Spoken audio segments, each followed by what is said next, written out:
Continuing on with Chapter 26, Part 2. Fourth, hail to thee, O land of opportunity! You have made me the son of a poor immigrant, rich, powerful, and respected.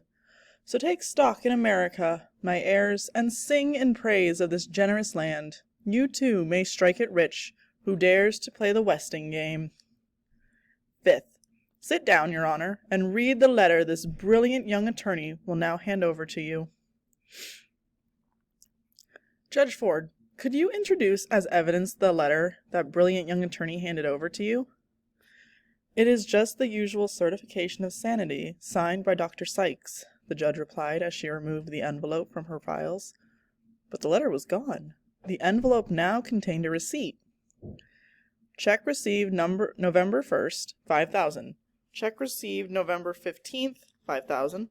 Total amount paid by Judge Ford, $10,000. Cost of educating Josie Joe Ford, minus $10,000.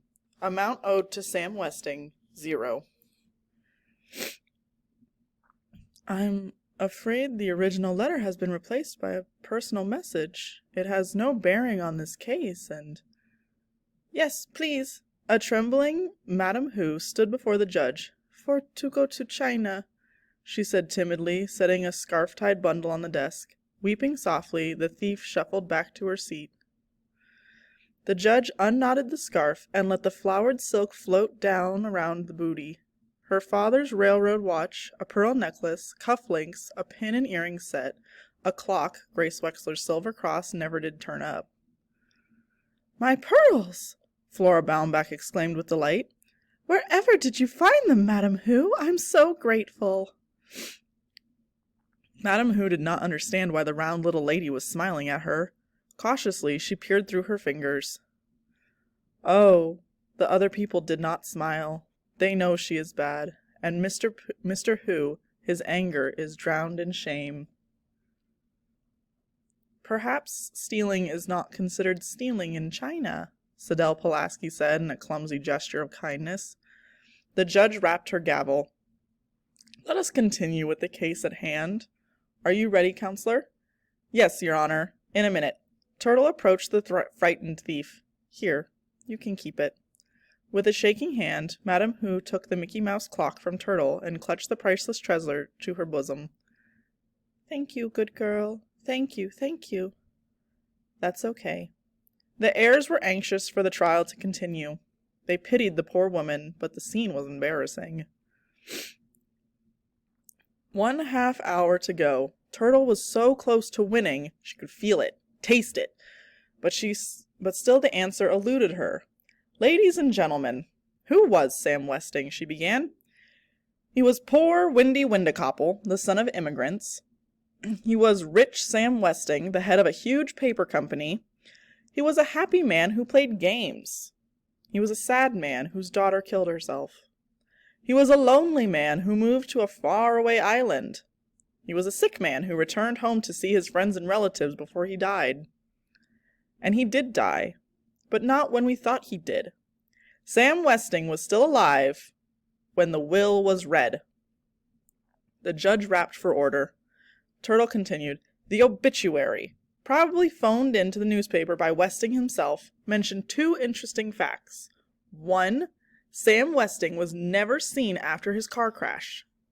2. Sam Westing acted in 4th of July pageants, fooling everybody with his clever disguises. Therefore, I submit that Sam Westing was not only alive, Sam Westing was disguised as one of his own heirs. No one would recognize him with that face bashed in from the car crash. His disguise could be a simple, baggy uniform, a chipped front tooth, broken eyeglasses. Sandy. Does she mean Sandy? The judge had to pound her gavel several times. Yes, ladies and gentlemen, Turtle went on, Sam Westing was none other than our dear friend Sandy the doorman. But Sam Westing did not drink, you say. Neither did Sandy. I used his flask on Halloween, and there was a funny aftertaste in my pop, but not of whiskey. I know how whiskey tastes because I use it for toothaches. It was medicine. Sandy was a sick man, and the flask was part of his disguise, but it also contained the medicine that kept him alive. Turtle surveyed the stupefied audience. Good, they bought her little fib. As I said earlier, I saw Crow fill the flask with lemon juice in the kitchen, but I saw something even more interesting on my way back to the game room. I saw Sandy coming out of the library. Sam Westing, as Sandy, wrote the last part of the will after the answers were given, then locked it in the library desk with a duplicate key. But what about the murder, you ask? Turtle said, even though no one had asked. There was no murder. The word murder was first mentioned by Sandy to put us off the track. I did not die of natural causes, the will says. My life was taken from me by one of you. Sam Westing's life was taken from him when he became Sandy McSuthers, and Sandy died when his medicine ran out. Turtle paused in a pretense of letting the heirs mull over her last words, trying to figure out what to do next. Why did Turtle leave out Barney Northrup? The judge wonders. She knows Northrup and McSuthers were the same man because of the bruised shin. Either she didn't want to confound the jury, or she has no more idea than I have why Sam Westing has to play two roles. Why did Sam Westing have to play two roles? The Turtle wondered. He had a big enough part as the doorman without playing the real estate man as well. Why two roles? No, not two, three. Windy Windacopple took three names. 1, Samuel W. Westing. 2, Barney Northrup. 3, Sandy McSuthers. The judge had a question. Surely Mr. McSuthers could have had his prescription refilled. Are you implying he committed suicide? Pardon me? Turtle was searching the will. The estate is at the crossroads. The heir who wins the windfall will be the one who finds the fourth. That's it. That has to be it. The heir who wins the windfall will be the one who finds the fourth. Windy Windacopple took 4 names. She knew who the 4th name was. Keep calm, Turtle Alice Tabitha Ruth Wexler. Slowly, very slowly, turn toward the judge, act dumb, and ask her to repeat the question. I'm sorry, Your Honor. Would you repeat that question? Turtle knows something. The judge had seen that expression before. Sam Westing used to look like that just before he'd won a game. I asked if you considered Sandy's death a suicide. No, ma'am, Turtle said sadly, very sadly. Sandy McSuthers, Sam Westing, suffered terribly from a fatal disease. He was a dying man who chose his time to die. Let me read from the will. 6th. Before you proceed to the game room, there will be 1 minute of silent prayer for your good old Uncle Sam. Ladies and gentlemen, heirs, for we all inherited something, let us bow our heads in silent prayer for our benefactor Sam Westing, alias Sandy the Doorman. Crow! Otis Amber leapt to his feet as Ed Plum led the cleaning woman through the door.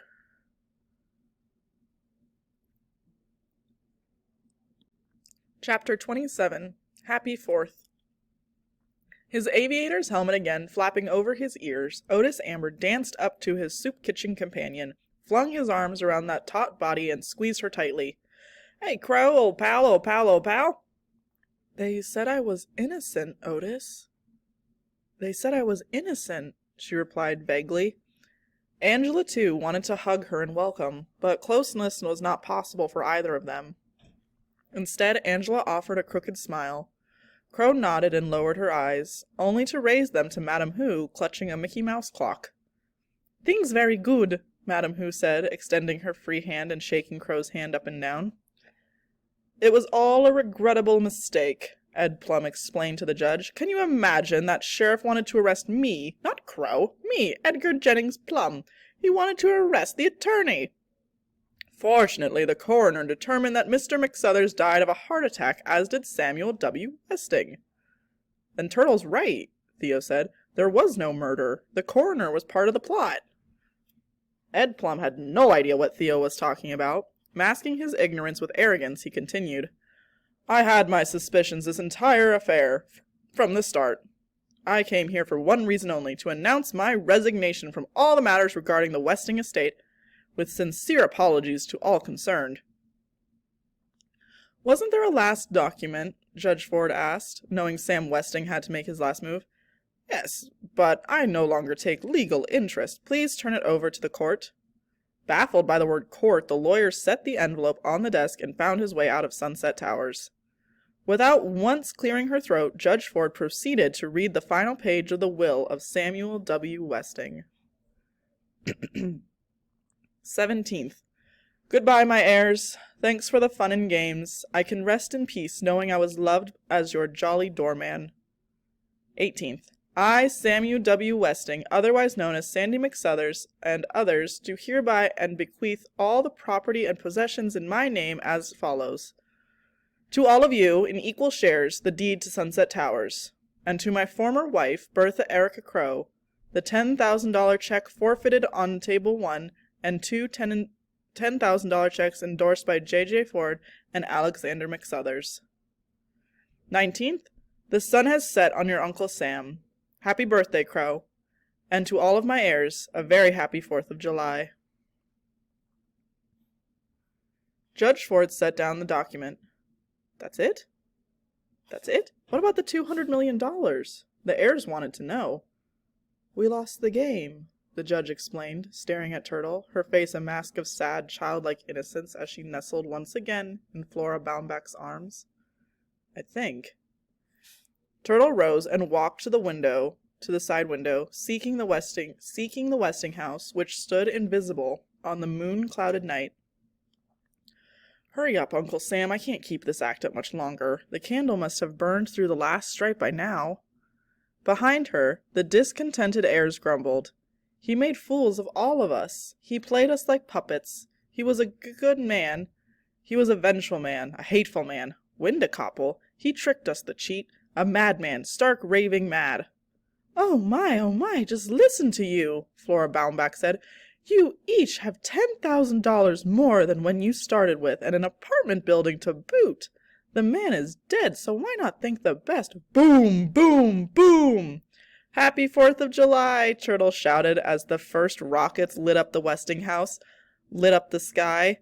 Boom, boom, boom, boom! The heirs gathered around, Turtle at the window. Boom! Stars of all colors bursting into the night, silver pinwheels spinning, gold lances up, up, boom! Crimson flashes, flashing, blasting, scarlet showers, boom! Emerald rain, boom, boom! Orange flames, red flames leaping from the windows, sparking the turrets, firing the trees. Boom! Cried Madame Who, clapping her hands with delight. The great winter firework extravaganza, as it came to be called, only lasted 15 minutes. 20 minutes later, the Westing house had burned to the ground. Happy birthday, Crow, Otis Amber said, reaching for her hand. The orange glow of the morning sun had just begun its climb up the glass front of Sunset Towers when Turtle set out to collect the prize. She pedaled north past the cliff, still smoldering with charred remains of the Westing house. Reaching the crossroads, she turned into the narrow lane whose twisting curves mimicked the shoreline. The heir who wins the windfall will be the one who finds the 4th. It was so simple, once you knew what you were looking for. Sam Westing, Barney Northrup, Sandy McSuthers. West, north, south. Now she was on her way to meet the 4th identity of Windy Windacopple. She could probably have figured out the address too instead of looking it up in the Westing Town phone book, but there it was, number 4, Sunrise Lane. A long driveway, its privacy guarded by a tall spruce, led to a modern mansion of the newly elected chairman of the board, Westing Paper Products Corporation. Turtle climbed the stairs and rang the bell and waited. The door opened. Turtle felt her first grip of panic as she was confronted by the crippled doctor. Could she have been wrong? I'd like to see Mr. Eastman, please, she said nervously. Tell him Turtle Wexler is here. Mr. Eastman is expecting you, the doctor said. Go straight down the hall. The hall had an inlaid marble floor, no oriental rugs. Reaching its end, she entered the paneled library, this one filled with books. There he was, sitting at his desk. Julian R. Eastman rose. He looked stern, and very proper. He wore a gray business suit with a vest, a striped tie. His shoes were shined. He limped as he walked toward her. Not the crooked limp of Dr. Sykes, just a small limp, a painful limp. Again, Turtle was gripped by more panic. He seemed so different, so important. She shouldn't have kicked him, the Barney Northrup him. He was coming closer. His watery blue eyes stared over his rimless half-glasses. Hard eyes. His teeth were white, not quite even. No one would ever guess they were false. He was smiling. He wasn't angry with her. He was smiling. "Hi, Sandy," Turtle said. "I won!"